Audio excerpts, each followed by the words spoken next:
শেখ হাসিনার পতনের পর ভেবেছিলাম 2026 সালে হবে আসল ভোট, কিন্তু 2026 সালে হয়েছে ম্যানেজ ভোট।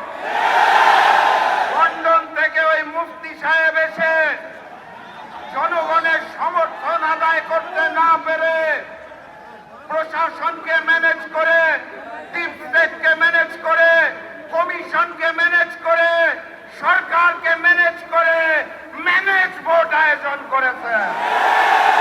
এখানেই শেষ নয়, তারা ভোটের পরে ঝাঁপিয়ে পড়েছে নির্মম ভাবে জনগণের উপরে। 2018 সালে ধানের শীষে ভোট দেওয়ার জন্য যেভাবে করে গণধর্ষণ হয়েছিল, 2026 সালে এসে ধানের শীষে ভোট না দেওয়ার কারণে গণধর্ষণ আমরা দেখতে পেয়েছি।